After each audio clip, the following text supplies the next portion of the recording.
James Longhurst had taken this shortcut many times before. So had many other railway workers. It wasn't strictly allowed, but it saved 5 or 10 minutes.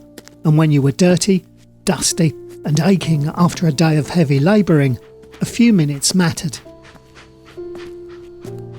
As he crossed the tracks, his mind was elsewhere, to happier times, or at least before the debts mounted up. Heading home, James would pass the North Pole Beer House, a stout little corner pub at the junction of Cross Road and Leslie Grove, an area of East Croydon still referred to as Croydon Common at that time. He wasn't a punter at the North Pole. He had once been its owner. The North Pole was a popular watering hole. He'd been in charge for many years, but James had seen its fortunes falter. After being declared bankrupt in 1861, he lost the pub and moved to nearby John's Terrace. After the pub, James started working for the Brighton Railway Company, smashing stones for track ballast. It was back-breaking work, but it kept food on the table. It had been a typical day in the goods yard at East Croydon Station. Plate laying wasn't complicated, but it was relentless. By late afternoon, the light was fading and the air was thick with the sound of clattering trucks, distant whistles and the occasional hiss of steam.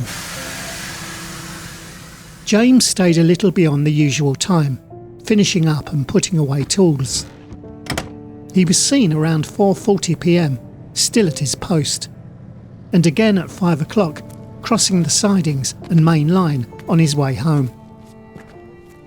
Rather than take the long route around Cherry Orchard Road, he cut through Hall's Coal Yard, a handy route used by workers, though not officially sanctioned. He stepped carefully onto the sleepers, making his way across the tracks. A down train from London, likely bound for Dover, was expected. He had time.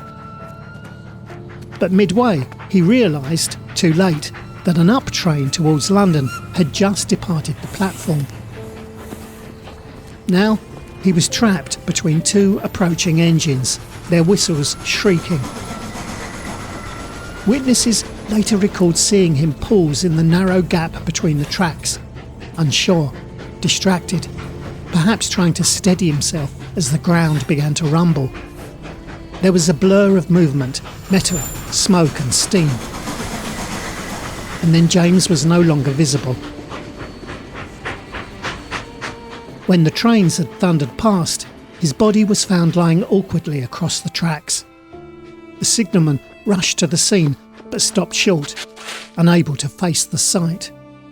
James had been struck, likely by one train, then thrown into the path of the other. His injuries left no chance of survival. One newspaper described his head being crushed in the most fearful way.